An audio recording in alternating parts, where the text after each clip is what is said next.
A very good morning, afternoon, and evening whenever you are watching this video. Welcome to Past and Pixels. And आज इस video में हम UP board class 10th science chemistry का first chapter that is chemical reactions and equations पे previous year questions भी करेंगे plus कुछ extra questions भी हम सॉल्व करेंगे। ठीक है, सो आप रेडी हो जाइए अपनी पेन और कॉपी ले करके, है ना, क्योंकि अभी जो ये क्वेश्चंस आप इसमें देखेंगे like the chemical reaction in which the heat is released, तो आपको हर एक आंसर का प्रॉपर डेफिनेशन बताया जाएगा। तो I want you to keep your notebook with yourself and write it down properly, right? Okay, so without wasting any time let us start with the questions.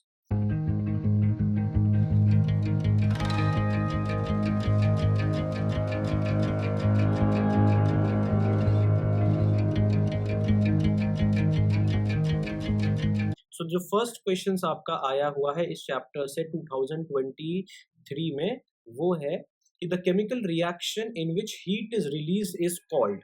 So basically बेटा, जो chemical reactions होती हैं, है ना, उनमें कई सारी categories fall out करती हैं।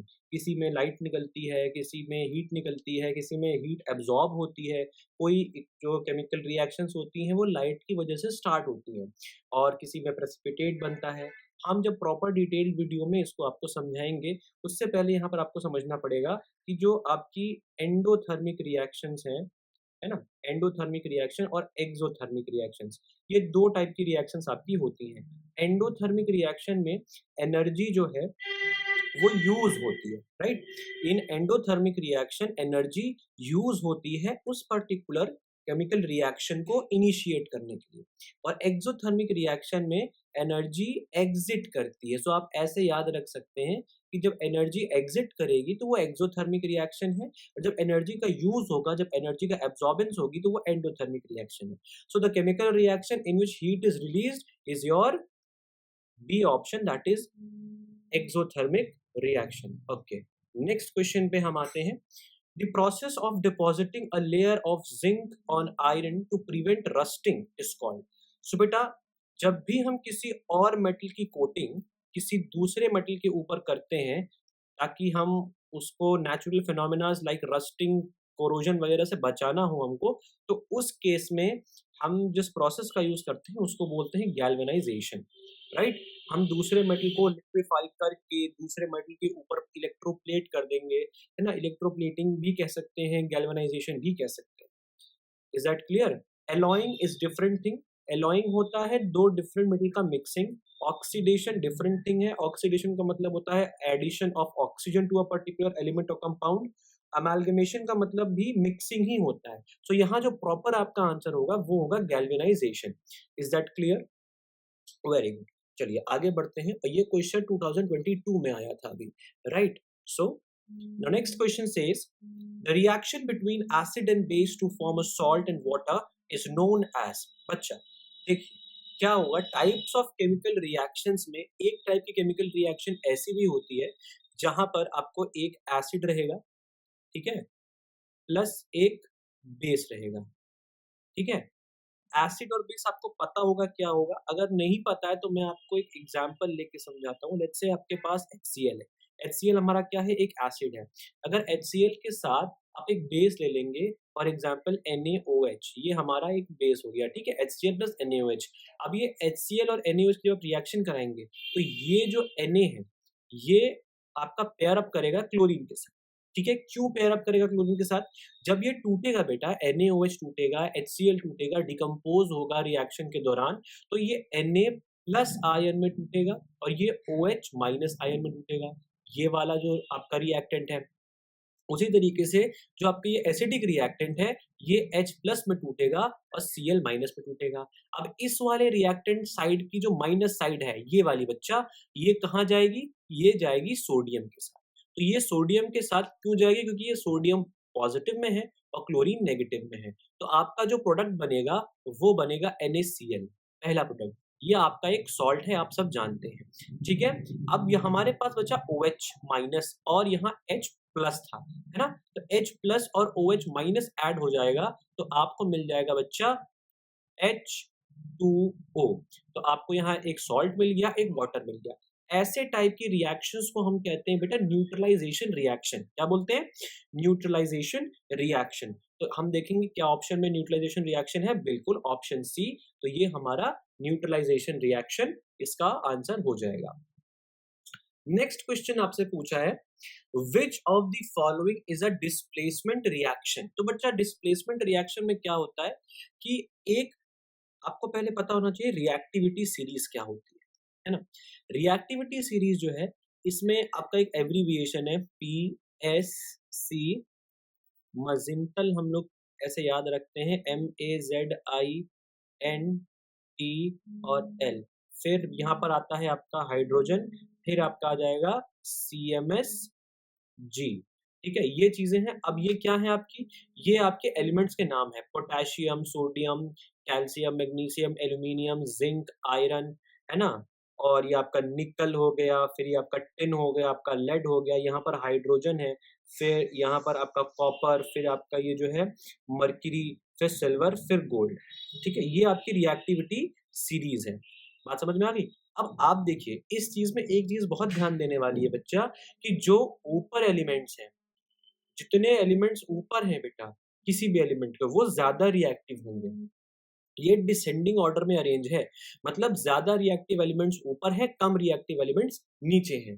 ठीक है, तो ये जो ज्यादा रिएक्टिव, अब यहाँ पर देखिए क्या है, डिस्प्लेसमेंट रिएक्शन में क्या होगा, जो रिएक्टेंट साइड पे अगर दो रिएक्टेंट हैं आपके पास, है ना, उसमें से किसी एक रिएक्टेंट में ऐसा मेटल है, एक ऐसा एलिमेंट है जो बगल वाले कंपाउंड के एक पर्टिकुलर एलिमेंट को डिस्प्लेस करने की ताकत रखता है।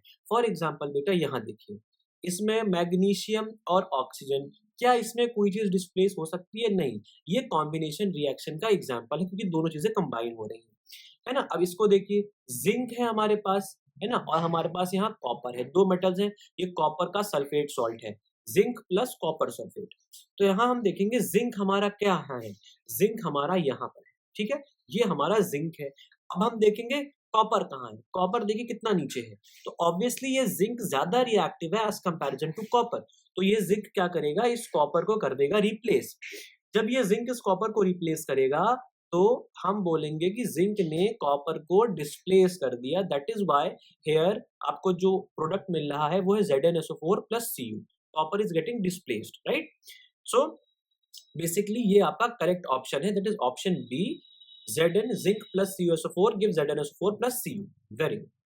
नाउ नेक्स्ट बढ़ते हैं हम, the chemical formula of quicklime. देखिए ये पूरा आपका लर्निंग वाला पार्ट है। क्विकलाइम को आपको पहले पता होना चाहिए कि क्विकलाइम का आपका का जो है केमिकल नेम क्या होता है। क्विकलाइम का केमिकल नेम है बेटा कैल्शियम ऑक्साइड, है ना। क्विकलाइम का एग्जांपल है बेटा कैल्शियम ऑक्साइड। ठीक है, तो ये कैल्शियम ऑक्साइड में क्या है कि आपके पास कैल्शियम होगा और ऑक्सीजन होगा। इन दोनों की वैलेंसीज आप जानते हैं 2 और 2 है, क्रिस क्रॉस करेंगे तो वैलेंसीज क्रिस क्रॉस करने के बाद आपको कंपाउंड मिलता है विल बी CaO। अभी क्रिस क्रॉस होने के बाद 2 कहाँ चला गया, 2 कैंसिल आउट हो गया। ठीक है, आपको जब मैं चैप्टर डिटेल में पढ़ाऊंगा बच्चा, तो इस डिटेल चैप्टर में आपको मालूम चलेगा कि जो ये कैल्शियम, जो आपके दो डिफरेंट एलिमेंट्स हैं, वो दो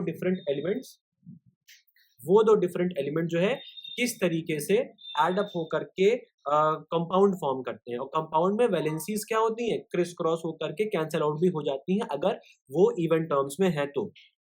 जैसे यहाँ 2 और 2 कैंसिल आउट हो जाएगा और आपको मिलेगा कैल्शियम ऑक्साइड, CaO आपका फॉर्मूला बनेगा। तो ये आपका सी ऑप्शन इसका करेक्ट ऑप्शन है। नेक्स्ट पे आते हैं बच्चों, that is a reaction in which 2 और more substances combine to form a single product is called. ठीक है, अब बच्चे यहाँ पर आप लोग को क्वेश्चन बहुत ध्यान से पढ़ना होगा। ठीक है, आप इसमें क्या लिखा है, 2 और मोर सब्सटेंसेस कंबाइन। तो कंबाइन का मतलब क्या है, जब दो या दो से अधिक कोई एलिमेंट है वो आपस में कंबाइन हो जा रहे हैं और एक नया कंपाउंड या एक नया सब्सटेंस फॉर्म कर रहे हैं, कोई एक सिंगल प्रोडक्ट फॉर्म कर रहे हैं, तो बेसिकली हम उसको कहेंगे कॉम्बिनेशन रिएक्शन। ठीक है, आप लोग को ये क्वेश्चंस अगर इजी लग रहे हैं तो बच्चों इन्हीं इजी क्वेश्चंस में ना बच्चे बहुत गलतियां करके आते हैं, और वो गलतियां होती हैं नर्वसनेस की वजह से, बिकॉज आप फर्स्ट टाइम बोर्ड्स दे रहे हैं। और अगर आप हमारे साथ इसी तरीके से जुड़े रहेंगे जैसे आप आज होने वाले हैं, तो आपको मैं गारंटी देता हूं कि ज्यादा से ज्यादा प्रैक्टिस की वजह से आप बहुत अच्छा स्कोर करेंगे। कोई भी क्वेश्चन इस पर्टिकुलर लेक्चर के बाहर से नहीं आने वाला है, ठीक है? अगर आप हर एक चीज़ को ध्यान से समझेंगे, सुनेंगे, हमारी इस सीरीज़ को प्रॉपर्ली फॉलो करेंगे तो, ठीक है? हम लोग प्रॉपर कोर्स बना करके देंगे आपको, उस कोर्स को परचेज़ कीजिए, उस कोर्स को यूज़ कीजिए, आपको बहुत बेनिफिट होगा। 100 आउट ऑफ 100 मार्क्स की गारंटी हम आपको देंगे, अगर आप हमारे साथ इसी प्रकार से जुड़े रहे तो। नेक्स्ट हम आगे बढ़ते हैं। 7th क्वेश्चन है आपका, which gas is evolved when zinc react with dilute sulphuric acid. बच्चा, जिंक का फॉर्मूला आपको पता होना चाहिए, ठीक है? Chemistry is all about basics बच्चा। केमिस्ट्री में अगर आपने बेसिक स्ट्रॉन्ग कर लिया तो आपका कोई भी क्वेश्चन है, चाहे वो वर्ड रिएक्शन का है, चाहे वो रिएक्शन इनटू वर्ड का है, चाहे वो बैलेंसिंग का है, आपको प्रॉपर सब आ जाएगा थोड़ा सा लॉजिक यूज करने पर। Is that clear? So zinc react with dilute sulphuric acid, तो जिंक है हमारा और सल्फ्यूरिक एसिड का फॉर्मूला होता है बच्चा H2SO4। और जिंक सल्फ्यूरिक एसिड को हम किंग्स ऑफ ऑल एसिड भी बोलते हैं, बिकॉज ये बहुत ज्यादा कोरोसिव होता है, ठीक है? अब यहाँ ध्यान दीजिए, हमने आपको रिएक्टिविटी सीरीज बताई थी, जिंक और हाइड्रोजन। जिंक ज्यादा रिएक्टिव होता है हाइड्रोजन से, तो जिंक रिप्लेस कर देगा हाइड्रोजन को, तो क्या बन जाएगा बेटा? Zn, क्या बन जाएगा? ZnSO4 plus H2 gas release हो जाएगी। बच्चों, जब भी आप कोई भी इक्वेशन लिख रहे हैं तो एक बात जहन में जरूर डाल लीजिएगा मेरे बच्चों कि आप जब भी कोई प्रोडक्ट साइड में किसी भी एलिमेंट को, किसी भी कंपाउंड को अगर आप प्रोडक्ट साइड में लिख रहे हैं, वो कौन सी स्टेट में है और वो क्या वो एक प्रेसिपिटेट के फॉर्म में है कि क्या वो गैस के फॉर्म में इवॉल्व हो रहा है, तो उसको लिखना बहुत जरूरी है।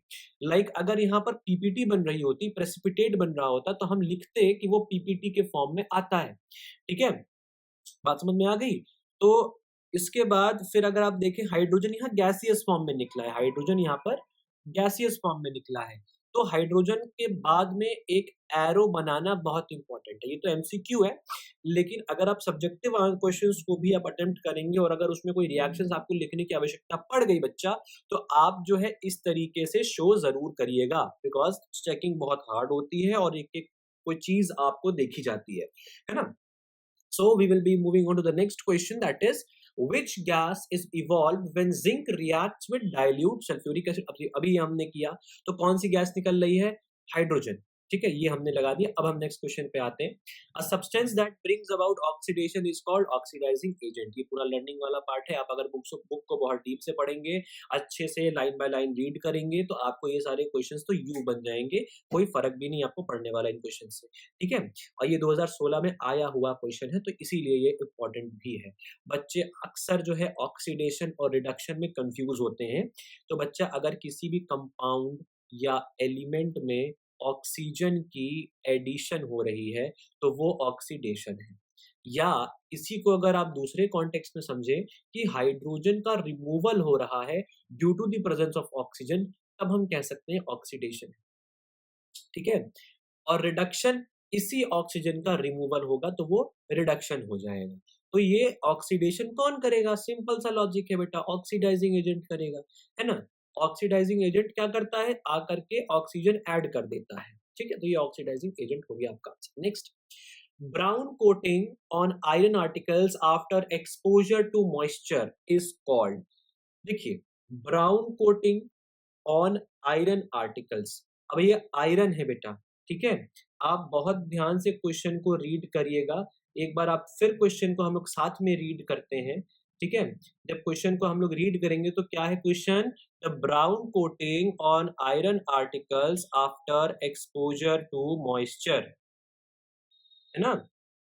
तो इसका आंसर आपको प्रॉपरली मिलेगा कि कोरोजन है। क्या है?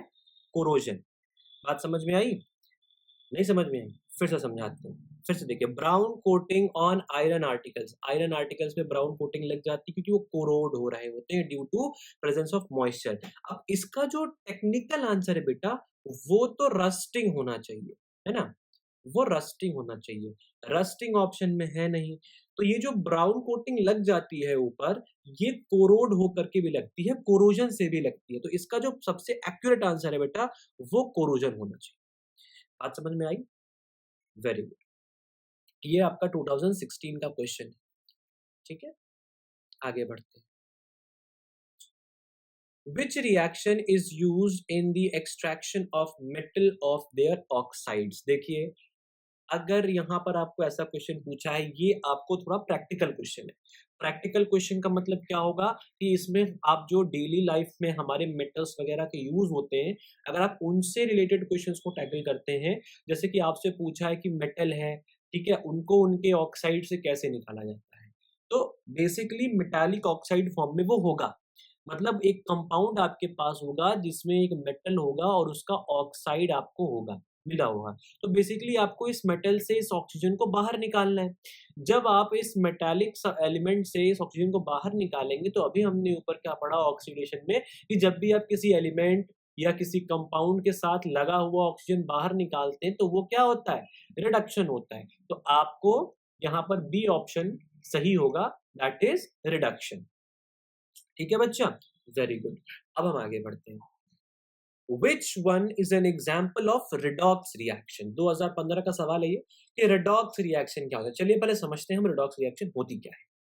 redox reaction में बेटा जो सबसे इंपॉर्टेंट चीज जो बहुत कम लोग आपको बताते हैं कि सिर्फ और सिर्फ जो बेसिक डेफिनेशन बनती है उसकी, वो तो ये बनती है कि जब ऑक्सीजन और हाइड्रोजन दोनों साथ में ऐड और रिमूव हो रहे हो। मतलब हाइड्रोजन को अगर हम कॉन्टेक्स्ट से बाहर निकल थोड़ी देर के लिए, तो ऑक्सीजन का एडिशन एंड रिमूवल दोनों साथ में हो रहा हो।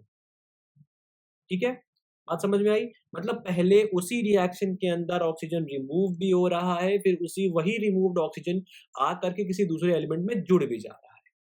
बात समझ में आई? लेकिन ये जो ट्रिक क्वेश्चंस हैं, अब यहाँ पर देखिए, आपको एक चीज समझनी पड़ेगी, ऑक्सीडेशन स्टेट बेटा। यहाँ पर किसी भी रिएक्शन में ऑक्सीडेशन स्टेट चेंज नहीं हो रहा, ना ए में हो रहा है, ना सी में हो रहा है, ना डी में हो रहा है। ऑक्सीडेशन स्टेट सिर्फ चेंज हो रहा है किसमें? ध्यान से देखिए, ऑक्सीडेशन स्टेट बी में चेंज हो रहा है। क्यों? क्या किसी और में कोई ऐसा 2 या 2 कहीं बना हुआ है, रिएक्टेंट को बैलेंस किया गया? नहीं, मतलब ये ऑलरेडी बैलेंस्ड रिएक्शन है। सिर्फ प्रॉपर देखो, इसमें तो हो नहीं रही बिल्कुल भी, ना इसमें रिडक्शन हो रही है, ना इसमें ऑक्सीडेशन हो रही है। ठीक है, ये कंबाइन हो रहा है, तो ये कॉम्बिनेशन रिएक्शन है। इसमें देखो AgNO3 है, NaCl है, इसमें Ag अलग टूटा, NO3 अलग टूटा, Na अलग टूटा, Cl अलग टूटा। तो ऑक्सीजन की एडिशन रिएक्शन कहीं कुछ नहीं हो रही है ना? ना एडिशन हो रही है, ना रिडक्शन हो रही है, क्योंकि ऑक्सीजन अपने नाइट्रेट फॉर्म में था, तो ये नाइट्रेट फॉर्म से अलग ही नहीं हुआ। ना ZnSO4 और BaCl में ऐसा कुछ है ना? ऑक्सीजन निकल नहीं रहा। सिर्फ जिसमें ऑक्सीजन की एडिशन हो रही है, वो यही वाला रिएक्शन है, और इसमें ऑक्सीडेशन स्टेट भी चेंज हो रही है। ये बात आपको बहुत कम लोग बताएंगे, बहुत कम बुक्स में भी लिखा होगा, लेकिन ये एक आप अपने दिमाग में बांध लीजिए कि रिडक्शन और ऑक्सीडेशन, यानी रिडॉक्स रिएक्शन के लिए क्या होना जरूरी है? ऑक्सीडेशन स्टेट का चेंज होना जरूरी है। ठीक है, नेक्स्ट में the colour of copper sulphate solution changes when an iron nail is dipped in it. ठीक है, मतलब the color of copper sulfate solution changes when an iron nail is dipped in it because, ठीक है। अब आपसे बोला है कि बेटा यहाँ पर कॉपर सल्फेट का जो सोल्यूशन है, कॉपर सल्फेट होता है CuSO4। मेरी राइटिंग थोड़ा माइंड मत करना है ना, पेन इसमें थोड़ा क्या होता है ना कि हार्ट बहुत स्लिप करता है, तो आपको बस कॉन्सेप्ट समझना है। क्या समझना है? कॉन्सेप्ट। आपको चीजें समझ में आएंगी, मेरी गारंटी है, नंबर आपके पूरे आएंगे, मेरी गारंटी है। बस आप साथ में इसी एनर्जी के साथ चलते रहना जैसे आप स्टार्टिंग से लगे हुए हो। ठीक है बेटा, जितने क्वेश्चन आप सॉल्व करेंगे उतना कॉन्फिडेंस आपको आएगा, और पेपर उतना ही धमाकेदार जाने वाला है। आपके पास ज्यादा टाइम भी नहीं बचा है, आप पेपर बहुत करीब भी है, तो आप बस पानी, खाना, कॉपी, किताब लेकर के बैठ जाइए एक जगह पर, साथ में वीडियो ऑन करके फास्ट एंड पिक्सल्स के साथ आप इस जर्नी को कंटिन्यू रखिए, और आपके नंबर की गारंटी हमारी है। लेकिन हाँ, ये रिलेशनशिप जो है डबल साइडेड होती है। ऐसा नहीं कि एक तरफ से एफर्ट पड़ रहा है, दूसरी तरफ से नहीं हो रहा। अगर आप जब तक हमारे साथ जुड़े हैं, तब तक आपका सब कुछ सही होता चला जाएगा। ठीक है, अब देखिए CuSO4 हमारे पास कॉपर सल्फेट है, solution changes when iron nail dipped in it. ठीक है, अब देखिए CuSO4 में आयरन नेल यानी Fe डाला गया है। क्वेश्चन क्या पूछा, the colour of copper sulphate solution changes when an iron nail is dipped in it. ऐसा क्यों हुआ, ऐसा हुआ क्यों, बेसिकली हमको ये ट्रिकी क्वेश्चन है। ठीक है, copper is more reactive than iron, क्या ऐसा है? देखते हैं। आपका हमारा था PSC मजिंतल, यहाँ पर हाइड्रोजन आ गया और CMSG। तो हमारे पास सबसे ऊपर पोटेशियम, फिर हमारे पास है पोटेशियम हो गया, सोडियम हो गया। ठीक है, potassium, sodium, calcium, magnesium, aluminium, zinc, iron, निकल, टिन। ठीक है, लेड, हाइड्रोजन। अब हमारे पास कॉपर और आयरन है। आयरन यहाँ पर है, ये देखिए, कॉपर नीचे है।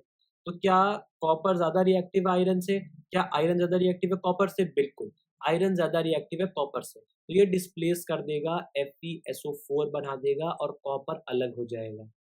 ये रिएक्शन डिस्प्लेसमेंट की हो गई। तो बेसिकली है क्या, copper is more reactive than iron? बिल्कुल नहीं। Iron is more reactive than copper? बिल्कुल। तो ये आपका करेक्ट ऑप्शन है। देखिए, आपको कॉन्सेप्ट्स को बेटा क्वेश्चन में अप्लाई करना आना चाहिए। आपसे सवाल में पूछा है कि the colour of copper sulphate solution changes, बिल्कुल चेंज होगा। When an iron nail is dipped in it, क्यों चेंज होगा? क्योंकि हमारे पास एक नया सब्सटेंस बन गया, कॉपर सल्फेट, है ना, सॉरी, फेरस सल्फेट यानी आयरन सल्फेट बन गया और कॉपर अलग हो गया। कॉपर अलग हो गया, इसी कॉपर के अलग होने की वजह से कलर में चेंज आता है बेटा। और ये कॉपर अलग क्यों हुआ? क्योंकि ये आयरन ज्यादा रिएक्टिव था, किससे? कॉपर से। तो ये आयरन ने कॉपर को लात मार के यहाँ से बाहर निकाला, बोला तू भाग जा यहाँ से और मैं सल्फर के साथ रहूंगा। जब कॉपर बाहर निकला तो कॉपर को उदास होने की वजह से उसका रंग बदल गया। बात समझ में आ गई? काफी मेलोड्रामेटिक एक्सप्लेनेशन थी, बट स्टिल जैसे भी आपको याद हो हम याद कराएंगे। The rancidity of food is prevented by, rancidity समझिए, रैंसिडिटी बेटा होती है ऑक्सीजन की वजह से, ऑक्सीडाइजेशन की वजह से। ठीक है, आपने देखा होगा खाना जो है आप रखिए जिसमें थोड़ा ऑयल हो या अनियन गार्लिक वाला खाना हो, ऐसे ऐसा जो खाना होता है, इस खाने को जब आप बहुत देर तक छोड़ देते हैं, बहुत देर तक छोड़ने के बाद क्या होता है, उसमें से स्मेल आने लगती है। क्यों? क्योंकि उसमें ऑक्सीडेशन होने लग जाती है। वो ऑक्सीजन की वजह से बैक्टीरिया पनपने लग जाती है। अब होगा क्या कि रैंसिडिटी ऑफ द फूड कैसे प्रिवेंट करेंगे हम? बहुत सिंपल सी बात है, कीपिंग इट इन सनलाइट। हम लोग अचार को बेटा क्यों रखते हैं धूप में? ताकि रैंसिडिटी ना हो, वो खराब ना हो। बात समझ में आ रही बच्चा? और इससे ज़्यादा इसमें कुछ नहीं। ये 2014 में आया हुआ क्वेश्चन है आपका। नेक्स्ट आपका क्वेश्चन पूछ रहा है, the reaction two potassium bromides plus calcium, sorry, chlorine gives you two potassium chloride plus bromine, है ना? तो क्या ये सही है? इजन हाँ, बिल्कुल सही है। एग्जाम्पल ये किसका है? पहले हम देखेंगे इस रिएक्शन में हो क्या रहा है। हमारे पास पोटेशियम ब्रोमाइड था, इस पोटेशियम ब्रोमाइड को कैल्शियम ने रिप्लेस कर दिया। ठीक है, सॉरी, क्लोरीन ने रिप्लेस कर दिया। ठीक है, क्लोरीन। ठीक है, अब ये क्लोरीन जो है इस ब्रोमीन के साथ आकर के ऐड हो गया, नहीं हुआ ऐसा। क्यों? अभी तक हम ऊपर पढ़ते हुए आ रहे थे कि ये वाला रिएक्टेंट है वो इसको रिप्लेस कर देता है, लेकिन इसमें क्या हो रहा है, ध्यान से देखना बेटा। इसमें ये पोटेशियम निकल करके क्लोरीन के साथ जुड़ रहा है। ठीक है, यानी इस क्लोरीन ने रिप्लेस किसको किया? ब्रोमीन को रिप्लेस किया। क्यों ब्रोमीन को रिप्लेस किया? क्योंकि ब्रोमीन लेस रिएक्टिव है क्लोरीन से। ठीक है, तो यहाँ पर हम करेंगे कि ये डिस्प्लेसमेंट हो रही है। क्या हो रही है? डिस्प्लेसमेंट। तो बेसिकली आपका ये डिस्प्लेसमेंट रिएक्शन होगा। ठीक है, आगे बढ़ते हैं। हम वीडियो को ज्यादा लेंदी नहीं रखेंगे, एंटरटेनिंग वीडियो होगा, आप बोर नहीं होंगे। ठीक है, अगर आपका दिमाग पढ़ने में लगा है तो। विच of the following indicates a chemical change? Options पढ़ते हैं। Melting of ice, rusting of iron, boiling of water, dissolving of salt in water. चलो बेटा मैं आपसे एक क्वेश्चन पूछता हूँ, मुझे उसका आंसर आप लोग देते रहना कि मेल्टिंग ऑफ आइस में क्या कोई नया सब्सटेंस फॉर्म होता है? नहीं होता है सर, बिल्कुल नहीं होता है। ठीक है? क्या रस्टिंग ऑफ आयरन में कोई नया सब्सटेंस फॉर्म होता है? हाँ सर होता है। कौन-सा होता है सर? ये नहीं पता हमको। देखो मैं बताता हूँ क्या होता है। बेसिकली कुछ लोग को पता भी होगा। आयरन है, ये एयर में प्रेजेंट ऑक्सीजन मॉइस्चर के साथ रिएक्ट करता है, तो ये बनाता है FeO2, है ना?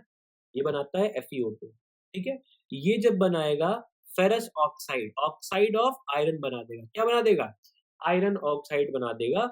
अब ये आयरन ऑक्साइड जो है, ये नया चीज़ बन गई। नई चीज़ बनने की वजह से ये क्या हो गया? रस्टिंग ऑफ आयरन एक केमिकल चेंज हो गया। बाकी में बॉइलिंग ऑफ वाटर में कोई भी नई चीज़ नहीं बन रही है। डिसॉल्विंग सॉल्ट इन वाटर में कोई भी नई चीज़ नहीं बन रही है। तो यहाँ पर आपका ये हो गया, ठीक है? बात समझ में अगर आ गई हो तो वेरी गुड, है ना? ओके, नेक्स्ट क्वेश्चन हम पढ़ते हैं अब। नेक्स्ट क्वेश्चन हमारा बताता है नेक्स्ट क्वेश्चन हमें बताता है when silver chloride is exposed when silver chloride is exposed to sunlight it turns grey due to the formation of, ठीक है? सिल्वर क्लोराइड जब भी आपको AgCl का रिएक्शन मिले, सिल्वर क्लोराइड AgCl2 है, ठीक है? ये डिकम्पोज होकर के Ag प्लस Cl2 माइनस में टूट जाता है ना?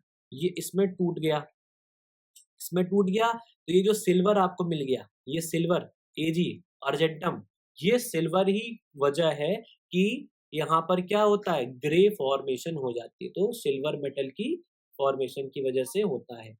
Manganese oxide acts as dash in decomposition reaction of KClO3।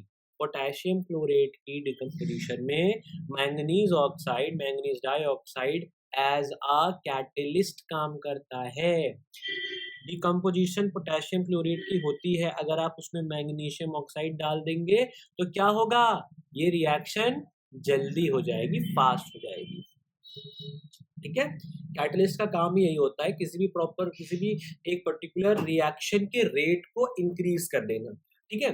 Next question हम करते हैं बेटा, the reaction in which energy is absorbed is called, very good, endothermic reaction.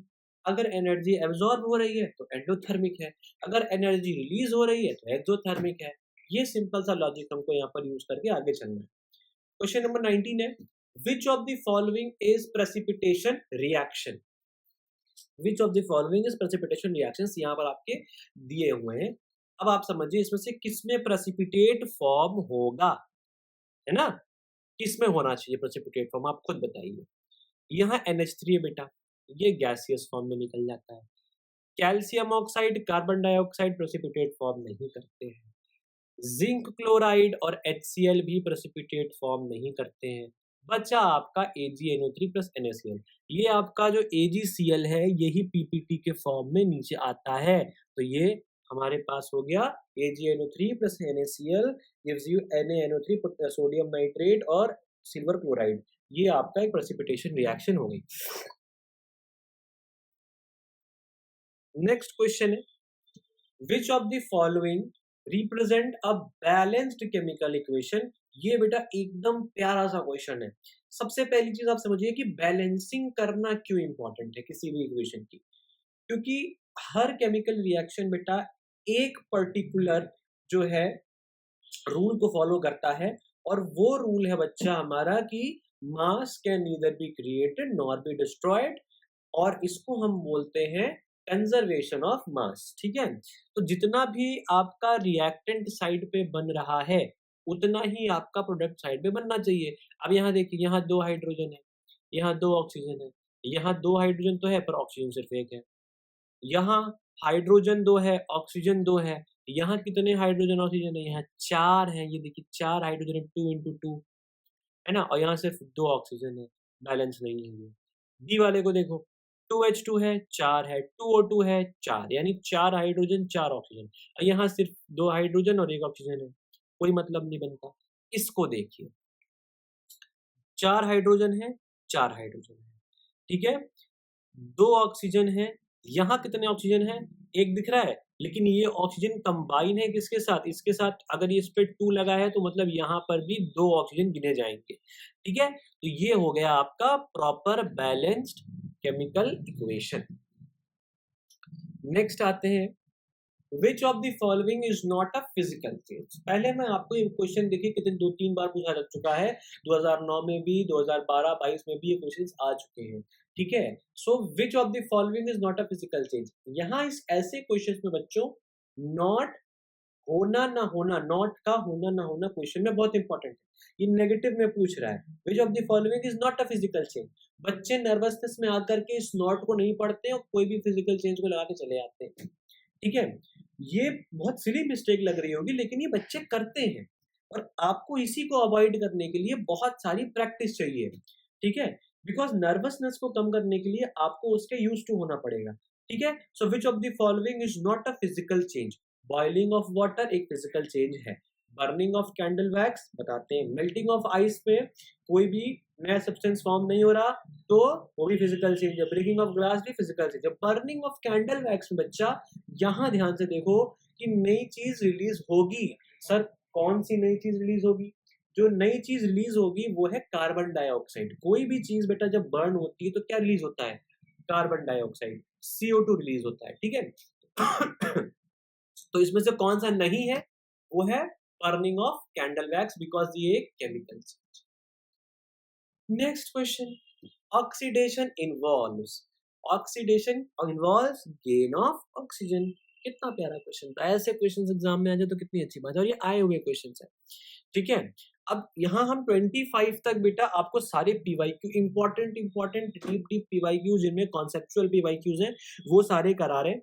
फिर हम चैप्टर के डेप्थ से आए हुए एमसीक्यूज भी हम सॉल्व करेंगे जो हमने छांटे हैं, और हमने कई सारे एग्जाम्पलर से भी निकाले हैं। कई सारे आपकी जितनी भी बुक्स हैं, आपके जितने भी सैंपल पेपर्स हैं, सबसे क्वेश्चंस को एनालाइज करके हमने 25 के बाद से जितने भी क्वेश्चंस आपको मिलेंगे वो एनालिटिकल क्वेश्चंस होंगे। मतलब हमने देखा है कि कौन से क्वेश्चंस ज्यादा आ सकते हैं। ये 25 पीवाईक्यूज है, 25 मिक्स्ड क्वेश्चन है उसी पर्टिकुलर चैप्टर से एमसीक्यू के फॉर्म में, ठीक है? नेक्स्ट क्वेश्चन आपसे पूछा है बेटा, the black coating on silver article is due to the formation of. अब देखिए ये एक कॉन्सेप्चुअल क्वेश्चन, एक टफ क्वेश्चन है, ठीक है? आपको समझना पड़ेगा जब भी ब्लैक कोटिंग होती है, अगर सिल्वर के ऊपर ब्लैक कोटिंग हो रही है, यानी ये एक नेचुरल फिनोमिना है और नेचर से रिलेटेड है। सिल्वर अगर आप इसको बाहर लेकर के जाएं, नॉर्मल सिग्नल को बाहर लेके जाए, बाहर छोड़ दें। अगर एटमॉस्फेरिक पॉल्यूशन है आपके आसपास, एटमॉस्फेरिक पॉल्यूशन की वजह से उसमें एक गैस होती है हाइड्रोजन सल्फाइड H2S। ये एक पॉल्यूटेंट गैस होती है, ठीक है? और ये रॉटन स्मेल करती है, और ये H2S जो है रिएक्ट करता है, और ये रिएक्शन करने के बाद बनाता है AgS प्लस H2 गैस, ठीक है? सिल्वर सल्फाइड, तो ये AgS की वजह से ब्लैक हो जाता है, ब्लैक कोटिंग हो जाती है। ये आपको याद रखना पड़ेगा थोड़ा सा, ठीक है? बेटा देखिए, आप ये मत सोचिए कि आपको सिर्फ समझ लेने से ही सब कुछ हो जाएगा या सिर्फ रट लेने से ही सब कुछ हो जाएगा। हर चीज का ये पूरा यूनिवर्स जो है ना, प्रॉपर बैलेंस फॉर्म में चलता है। थोड़ा सा इधर भी, थोड़ा सा उधर भी। तो PYQs भी लगाते रहिए, साथ में मॉडल पेपर भी हम सॉल्व कराएंगे, साथ में आपको बुक के डेप्थ में भी पढ़ना होगा, प्लस आपको हर चीज जो है लॉजिकली और कॉन्सेप्चुअली समझनी होगी। एक बार आपने कॉन्सेप्ट और लॉजिक को अपना लिया तो ये चीज आपके ब्रेन में एज अ बेस की तरह बैठ जाएगी। फिर आगे आने वाले अपनी लाइफ में आप जो भी पढ़ाई करेंगे इसको बेस बना करके पढ़ेंगे, ठीक है? कभी भी छोटी सोच रख के नहीं पढ़नी चाहिए बेटा। पढ़ाई जब भी आप करें, whenever you start studying, always think big, always think vast, so that whatever you are grasping from your studies, you should be getting it as a whole, right? ऐसा नहीं कि सिर्फ हमने एग्जाम के पहले जो है पूरे साल हमने कुछ पढ़ा नहीं और एग्जाम के पहले पीवाईक्यूज करके चले गए और पूरे नंबर हमको मिल गए। तो ऐसा नहीं होने वाला। The reaction calcium carbonate, calcium oxide plus CO2 is what, है ना? तो the reaction of calcium carbonate and CaO plus carbon dioxide is an, किस टाइप का रिएक्शन है ये आपको ये बताना है। कैल्शियम कार्बोनेट टूट रहा है दो पर्टिकुलर सब्सटेंसेस, कैल्शियम ऑक्साइड और कार्बन डाइऑक्साइड। बेसिकली जब कोई चीज टूटती है तो डिकम्पोजिशन होती है ना। देखिए बेटा, एक रिएक्शन होती है आपकी कैसी, कॉम्बिनेशन, है ना। एक रिएक्शन आपकी कॉम्बिनेशन होती है, दूसरी रिएक्शन आपकी डिकम्पोजिशन होती है, तीसरी रिएक्शन आपकी होती है डिस्प्लेसमेंट, चौथी रिएक्शन डबल डिस्प्लेसमेंट, फिर आपकी आती है ऑक्सीडेशन, फिर रिडक्शन, फिर रिडॉक्स रिएक्शन। हीट के कॉन्सेप्ट में अगर आप देखेंगे तो आपको एंडोथर्मिक और एक्सोथर्मिक मिल जाएगा। बात समझ में आ रही है बच्चा? आप एक बार इनको देख लीजिए, बहुत इजी है। अगर जुड़ रहा है तो कॉम्बिनेशन हो रहा है, अगर टूट रहा है तो डिकम्पोजिशन हो रहा है, अगर अदला बदली हो रही है तो डिस्प्लेसमेंट हो रही है, अगर दो जनों की अदला बदली हो रही है तो डबल डिस्प्लेसमेंट हो रही है, ऑक्सीजन आ रहा है तो ऑक्सीडेशन हो रहा है, ऑक्सीजन जा रहा है तो रिडक्शन हो रहा है, एनर्जी आ रही है तो एंडोथर्मिक, एनर्जी बाहर निकल रही है तो एक्सोथर्मिक, है ना बेटा? बिल्कुल ऐसा ही। नेक्स्ट पे आते हैं, लास्ट पीवाईक्यू है हमारा ये, उसके बाद से हम क्वेश्चंस और सॉल्व करना स्टार्ट करेंगे। The changes in colour of cut apple when exposed to air is due to basically oxidation. समझते हैं क्यों। देखिए बच्चों, क्या होता है, जब आप कट एप्पल को रखेंगे तो कट एप्पल की जो सरफेस है, मतलब कटा हुआ एप्पल है और कुछ नहीं है, ठीक है। एप्पल को आप काट दीजिए, बेसिकली जो आपके एप्पल का आईफोन है उसमें जो लोगो होता है वो एक कटा हुआ एप्पल ही है। तो वो जो कटा हुआ एप्पल है ना, अगर उसको आप छोड़ देंगे तो उसके सरफेस पे जो बैक्टीरिया है, जो कि उसका ग्लूकोज खा करके जिंदा है, फ्रक्टोज होता है बेसिकली उसमें, जो फ्रक्टोज खा करके जिंदा है, वो ऑक्सीडेशन करना स्टार्ट कर देंगे, ठीक है। इसकी बहुत डेप्थ है लेकिन इस डेप्थ में मैं जाऊंगा नहीं अभी, ठीक है। ऑक्सीडेशन करना स्टार्ट कर देंगे जिससे कलर चेंज हो जाएगा, तो ऑक्सीडेशन इसका आंसर होगा। अब हम आ जाते हैं बच्चों अपने प्रॉपर क्वेश्चंस पे, ठीक है। चलिए, विच of the following is an endothermic reaction, कौन सा हमारा एंडोथर्मिक रिएक्शन है इसमें। एंडोथर्मिक का मतलब जिसमें एनर्जी लगनी है, रेस्पिरेशन में एनर्जी निकलती है, बर्निंग ऑफ फ्यूल में एनर्जी निकलती है, न्यूट्रलाइजेशन में एनर्जी निकलती है, फोटोसिंथेसिस में लाइट एनर्जी यूज होती है, एब्जॉर्ब होती है। याद रखिएगा आप बेटा, फोटोसिंथेसिस और रेस्पिरेशन में कभी भी कंफ्यूज मत होना। फोटोसिंथेसिस एक एब्जॉर्बिंग रिएक्शन है, मतलब एनर्जी को एब्जॉर्ब कर रही है, और रेस्पिरेशन क्या है, रेस्पिरेशन एनर्जी इसमें से बाहर निकल रही है, ठीक है। तो ये हमारा हो गया 26 क्वेश्चन। नेक्स्ट आते हैं, in a chemical equation the number of atoms on both side should be equal, ठीक है। एक केमिकल इक्वेशन में number of atoms on both side should be equal, अभी हमने ऊपर इसी की बात की थी, फिर से देखिए क्वेश्चन आ गया है। ये क्वेश्चन इस तरीके से भी आता है, या तो ये क्वेश्चन ऐसे भी आएगा कि लॉ ऑफ कंजर्वेशन ऑफ मास क्यों इंपॉर्टेंट है, आपको 4 स्टेटमेंट्स दी होंगी, उनमें से कौन सा स्टेटमेंट सही होगा आपको टिक करना पड़ेगा। अभी इस फॉर्म में देखिए कि in a chemical equation number of atoms on both side should be equal, क्यों होना चाहिए, due to law of conservation of mass. ये किसने दिया था law of conservation of mass, एक साइंटिस्ट थे बहुत प्यारे, Antoine Laurent Lavoisier. Antoine Laurent Lavoisier ने ये दिया था जब जॉन डाल्टन की थ्योरी के बाद, ठीक है। आप लोग जब कभी कहानी आपको मैं बताऊंगा ना इन लोग की, तो आप कहेंगे हाँ भाई, क्यों पढ़ाई हम लोग को करनी पड़ती है। लोगों ने बेटा साइंस को अपनी पूरी पूरी जिंदगी दे रखी है, तो आप जो आज चीजें पढ़ रहे हैं वो किसी की पूरी जिंदगी भर का काम है। इसीलिए बच्चों, पढ़ाई की बहुत इज्जत करनी चाहिए हमको, नॉलेज की इज्जत करनी चाहिए। लॉ ऑफ कंजर्वेशन ऑफ मास की दोनों साइड पे सेम मास होना चाहिए, बिकॉज अगर रिएक्शन किसी दो चीज की हो रही है, उनका जो मास है वो सेम रहेगा, किसमें, प्रोडक्ट साइड में भी, क्योंकि बेटा सिर्फ बेसिकली क्या हो रहा है, अदला बदली तो हो रही है, कुछ चीजें ऐड हो रही हैं, कुछ चीजें जो है डिस्प्लेस हो रही हैं, तो इसमें क्या होगा कि मास आपका सेम रहेगा। अब कुछ ऐसे रिएक्शंस हैं जैसे एक्सोथर्मिक है, एंडोथर्मिक है, इनमें एनर्जी रिलीज होती है, तो जो आइंस्टाइन की एक इक्वेशन थी ना, आपको याद होगी, बहुत famous equation, E is equals to mc square, वो यही बताती है कि एनर्जी मास के फॉर्म में बाहर निकल सकती है, लेकिन आपके पास दो रिएक्शन, एक रिएक्शन है जिसमें क्या हो रहा है, कुछ हीट बाहर निकल रही है, एनर्जी बाहर निकल रही है, तो उसकी वजह से मास में ऊपर नीचे बदलाव हो सकते हैं। वो एक एक्सेप्शनल केस है, वो आप बड़े क्लास में पढ़ेंगे। अभी आप बस इतना समझिए, law of conservation of mass important है। FeS plus Fe plus S will give you FeS। ये किस चीज का एग्जाम्पल है? तो बहुत ही सिंपल ये रिएक्शन है। फेरस है, आपके पास आयरन है, फेरम है, और सल्फर है, आपस में जुड़ गया, FeS बन गया, तो कंबाइन हो गया, तो कॉम्बिनेशन रिएक्शन। ये बार बार क्यों करवाई जा रही है आपको? ताकि आपको रट जाए, ताकि आपके मसल मेमोरी में ये चीज बस जाए कि क्या कॉम्बिनेशन है, क्या डिकम्पोजिशन है, क्या डिस्प्लेसमेंट है। बिकॉज बेटा बोर्ड्स में टाइमिंग बहुत इंपॉर्टेंट है।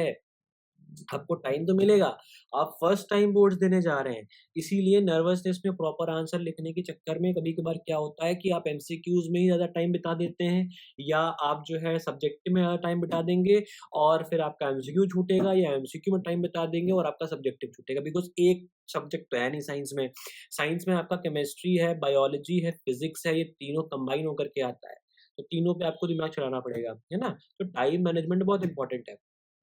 नेक्स्ट आगे आते हैं, 29, process of converting oil into rancid substance is termed as rancidity. Rancid आ गया, ठीक है। नेक्स्ट आते हैं, what type of reaction respiration in living being is. Respiration पूछा है, ऊपर अभी हम फोटोसिंथेसिस करके आ रहे हैं, वहां पर हमने देखा था, तो अब मैंने क्वेश्चन को चेंज कर दिया, रेस्पिरेशन के कॉन्टेक्स्ट में इसको लेंगे। तो रेस्पिरेशन में एनर्जी बाहर निकलती है बच्चों, तो ये हो जाएगा हमारा एक्सोथर्मिक रिएक्शन। आगे बढ़ते हैं, Which chemical is used to prevent rancidity in food? कौन सा केमिकल? सिरका, विनेगर, डालते हैं ना, डालते हो कि नहीं अचार अचार में? सिरका जो होता है वो डाला जाता है, आम नींबू आम आम डाला जाता है सिरका में, खाते हो बढ़िया से। क्यों आम और दूसरी चीजों में सिरके के अंदर उन चीजों को क्यों डाला जाता है? ताकि वो रैंसिड ना हो, खराब ना हो। अब आप इतने बेवकूफ तो है नहीं कि आप वॉशिंग सोडा डालेंगे, एंटीऑक्सीडेंट डालने से कुछ नहीं होने वाला, हाइड्रोक्लोरिक एसिड डालेंगे सब खराब हो जाएगा, ठीक है। बेसिकली विनेगर यूज किया जाता है। क्या यूज किया जाता है? विनेगर। नेक्स्ट आते हैं अपने 32nd क्वेश्चन पे। 2H2O2 gives you 2H2O plus O2 is an example of, आपके पास एक कंपाउंड है नहीं ये कंपाउंड, ये कंपाउंड टूट करके दो डिफरेंट कंपाउंड और एलिमेंट में कन्वर्ट हो रहा है। H2O एक अलग कंपाउंड है, O2 एक अलग मॉलिक्यूल है, ठीक है, तो ये डिकम्पोज हो रहा है, तो ये डिकम्पोजिशन रिएक्शन का एग्जाम्पल है। Very good. Removal of oxygen from a compound is known as reduction. आगे बढ़िए, chemical reaction that produces electricity is known as, ये आ गया बढ़िया प्यारा क्वेश्चन, कि कौन सा ऐसा केमिकल रिएक्शन है जिसमें इलेक्ट्रिसिटी प्रोड्यूस होती है, तो वो आपका होता है इलेक्ट्रोकेमिकल रिएक्शन। इलेक्ट्रोलिसिस में यूज होती है, फोटोकेमिकल में लाइट निकलती है, और एंडोथर्मिक में एनर्जी लगती है, और इलेक्ट्रोकेमिकल में इलेक्ट्रिसिटी निकलती है, प्रोड्यूस होती है। Copper reacting with moist air forming a green coating is called corrosion, ठीक है। क्या होता है? कोरोजन होगा, ठीक है, रस्टिंग आयरन में होगी, ठीक है। Copper reacting with moist air forming green coating is called corrosion. हालांकि अगर मैं ध्यान से देखूं इस क्वेश्चन को, तो इस पे रस्टिंग भी आंसर हो सकता है, ठीक है। अगर आप रस्टिंग, अगर ऐसा क्वेश्चन कहीं आ जाता है, इसमें तो मैंने एलिमेंट चेंज कर दिया है, अगर यहाँ आयरन होता तो बेटा आप आंख बंद करके रस्टिंग लगा देते। कॉपर है, इसमें भी रस्टिंग अगर आप लगा दोगे तो ये सही तो होगा, लेकिन जो इसका टेक्निकल प्रॉपर आंसर वो कोरोजन है, ठीक है। कोई बात नहीं, हम क्या करेंगे, रस्टिंग पे रहेंगे, बिकॉज अभी आप लोग क्लास 10th बेस पे हो, तो रस्टिंग पे ही हम टिके रहेंगे, ठीक है। नेक्स्ट आगे बढ़ते हैं। Practice makes a man perfect, practice makes a man perfect, practice practice practice, ठीक है। 36, a reaction between lead nitrate and potassium iodide produces yellow PPT। ये रट्टा मारने वाली चीज है बेटा, देखो ध्यान से, लेड नाइट्रेट का होता है PbNO3 प्लस पोटेशियम आयोडाइड, ये बनाएगा potassium nitrate plus lead iodide, ठीक है। ये लेड आयोडाइड की येलो पीपीटी आपको नीचे मिल जाएगी, ठीक है। बात समझ में आ गई? Very good. Which metal can displace copper from copper sulphate solution? Copper को कॉपर सल्फेट सोल्यूशन से कौन सा मेटल डिस्प्लेस करेगा? गोल्ड नहीं करेगा, सिल्वर नहीं करेगा, मर्क्यूरी बिल्कुल नहीं करेगा, जिंक करेगा। रिएक्शन देख लो, जिंक हमने लिया, उसको हमने CuSO4 में डाल दिया, ये हमको मिल गया ZnSO4। चलिए आगे बढ़ते हैं। Chemical equation must be balance to satisfy, देखिए law of conservation of mass. ठीक है, बात समझ में आ गई? 2Mg plus O2 gives you 2MgO is an combination reaction। ठीक, आगे बढ़ते हैं। ये सब हम ऊपर समझ के आए हैं, हम लोग रिपीट कर रहे हैं ताकि हम लोग का प्रैक्टिस हो। A gas release when metal carbonate reacts with acid. Metal का कार्बोनेट है, क्या है? मेटल का कार्बोनेट है, CO2 या CO3 यहाँ पर होगा। तो कोई भी गैस रिलीज होनी है वो कार्बन डाइऑक्साइड होगी। ठीक है, carbon dioxide. Next, the reaction in which a more reactive metal displaces a less reactive metal, basically देखो displacement का नाम लिया हुआ है तो displacement reaction। ठीक है, chemical equation for rusting of iron requires oxygen and moisture। Which reaction is used in whitewashing?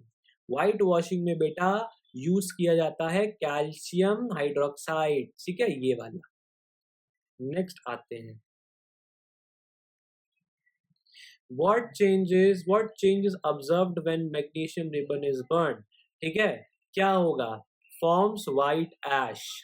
next, a reaction in which one compound breaks into two or more products is known as decomposition।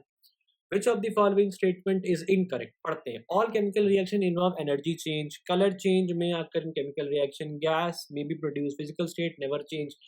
ऐसा नहीं है, physical state जो है change हो सकता है किसी reaction में। ठीक है, तो ये गलत है। All chemical reaction involve energy change, बिल्कुल एनर्जी चेंज होती है सब में। ठीक है, next, the chemical use to detect CO2 gas, lime water. बेटा क्या होता है? लाइम वाटर अगर कार्बन डाइऑक्साइड के साथ है तो वो मिल्की हो जाता है। क्या हो जाता है? मिल्की हो जाएगा, है ना, मिल्की मिल्की हो जाएगा। तो हम कहेंगे कि CO2 को डिटेक्ट करने के लिए लाइम वाटर यूज किया जाता है। 3 क्वेश्चन और बचे हैं, जल्दी जल्दी निपटाते हैं इसको प्यार प्यार से अच्छे से, फिर हम लेसन को खत्म करेंगे। A reaction in which both oxidation and reduction takes place simultaneously, बेटा रिडॉक्स रिएक्शन। मैंने ऊपर अभी समझाया था आपको ये। Which of the following is a chemical reaction? Boiling milk नहीं, मेल्टिंग वैक्स बताता हूँ, burning paper, freezing water. Melting wax है बेटा, बर्निंग वैक्स नहीं है। मेल्टिंग वैक्स में केवल हीट से वैक्स पिघल रही है, तो वैक्स पिघल के वापस से वैक्स ही बनाती है, तो ये एक फिजिकल चेंज है, ये भी फिजिकल चेंज है। बर्निंग ऑफ पेपर में कार्बन डाइऑक्साइड निकल रही है और ऐश बन रही है, तो ये केमिकल चेंज हो गया। लास्ट क्वेश्चन हमारा हो जाएगा, the green coating on old copper vessel is due to the formation of copper oxide.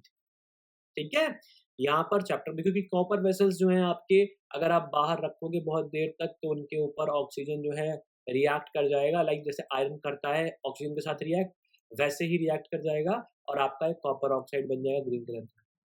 बात समझ में आ गई बेटा? तो मेरे प्यारे बच्चों, यहाँ पर हमारा चैप्टर ओवर होता है और आपसे हम कहेंगे इस वीडियो को ज़्यादा से ज़्यादा लाइक कीजिए, शेयर कीजिए, सब्सक्राइब कीजिए अगर पसंद आया हो तो। ठीक है, thank you so much and all the best for your studies and exams, and keep learning, keep preparing, and that's Riteshwar Pandey, your science teacher, signing off from Past and Pixels. Thank you.